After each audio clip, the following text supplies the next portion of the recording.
Rectoragie, c'est un deuxième motif de consultation en proctologie après la douleur. Donc c'est un domaine, c'est un motif de consultation notamment en médecine générale et en médecine spécialisée. Beaucoup de retard de consultation vu le contexte de pudeur et peut engager également le pronostic vital si c'est des hémorragies de grande abondance. Elle peut masquer une pathologie grave, notamment la grande hantise, c'est le cancer colorectal. L'endoscopie, donc c'est l'étape clé de la prise en charge et avènement des méthodes d'endoscopie en hémostase en fonction de l'étiologie. Impératif devant tout, toute rectoragie, donc c'est un challenge étiologique. Donc il faut chercher les liens de causalité, les causes de l'étiologie des rectoragies. C'est un challenge aussi thérapeutique, donc proposer une prise en charge adéquate afin d'éviter les récidives des rectoragies. Donc l'objectif de ce travail, éventuellement, c'est de définir le profil étiologique des rectoragies, diagnostiqué et suivi au service de gastro-entérologie de CHU Mohamed VI de Marrakech. Également recenser les étiologies les plus fréquentes et celles qu'il ne faut absolument pas méconnaître, et mettre la lumière sur les différentes modalités thérapeutiques dans la prise en charge endoscopique en fonction de l'étiologie. Donc de mai 2016 à mai 2017, donc on a recensé 228 cas. Donc c'est des patients qui ont bénéficié d'une exploration endoscopique pour motif de rectoragie isolée. Donc ils n'avaient pas de méléna ni hématémèse, donc pas d'hémorragie digestive haute.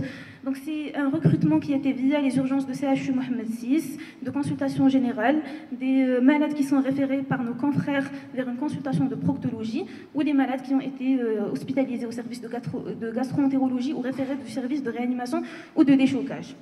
Donc l'exploration endoscopique, tous les patients, ils ont subi une rectosigmoïdoscopie rigide et un complément par coloscopie a été réalisé chez tous les patients de plus de 45 ans et chez les patients de moins de 45 ans qu'on n'a pas encore trouvé d'étiologie, des proctalgies et présence des signes de gravité, notamment des altérations de l'état général ou un épaississement à l'imagerie.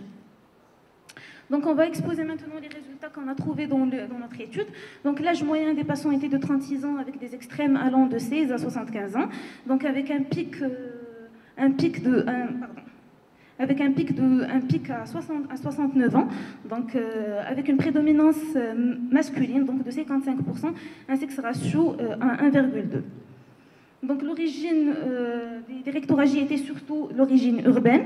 Les antécédents étaient rapportés, donc on avait toujours des antécédents familiaux, notamment une néoplasie qui représentait 22,7%, les diabétiques ils représentaient 22,7%. Donc on avait aussi recensé des cas d'insuffisance rénale chronique terminale, des hémodialysés, avec un taux de 15,30%, des cardiopathies sous anticoagulants étaient de 9,7%. Donc, tous les patients ont subi une évaluation clinico-biologique, dont 16,6% avaient une instabilité hémodynamique initiale, avec une anémie mal tolérée, avec une hémoglobine qui était recensée à 4,4 grammes par litre, transfusion d'une moyenne de 2,7 kg globulaires, donc de 1 à 6 kg globulaires. L'hémoglobine moyenne en dehors des patients instables était de 7,1 grammes par décilitre, et une insuffisance rénale fonctionnelle a été retrouvée chez 4 patients. Donc l'origine du saignement était une origine principalement une origine digestive qui est basse, donc avec un taux de 87,8%, et l'origine de rectoragie était de 12%. Les étiologies, donc dans notre contexte, étaient les pathologies hémorroïdaires avec un taux de 30,7%, les tumeurs rectocoliques, donc en second lieu avec un taux de 21,8%, et puis les colites inflammatoires, les polypes colorectaux étaient de 11%. Donc on passe au chapitre de discussion. Donc les rectoragies, comme c'est connu, donc c'est une émission de sang rouge vif non digéré par l'anus. S'il est isolé, c'est un caractère de base situé de la lésion, donc au-delà de l'angle colique gauche, sauf instabilité hémodynamique.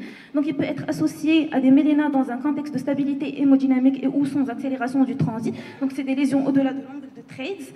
Et dans un contexte d'instabilité hémodynamique ou accélération du transit, tout le tube digestif est concerné.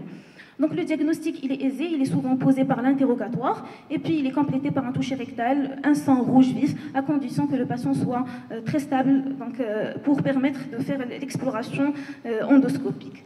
Comment évaluer la gravité? Donc, selon des signes cliniques et des signes biologiques, notamment cliniquement, on recherche une hypotension, une hypovolémie, tachycardie, des signes de collapsus, et les signes biologiques, notamment un bilan sanguin avec une NFS, une hémoglobine inférieure à 10, avec un taux d'hématocrite, et puis ça témoigne du caractère actif de l'hémorragie. Notamment, la gravité réside lors d'une transfusion de plus de 6 kg globulaires, et le choc hypovolémique, c'est la perte de 35% de la masse sanguine.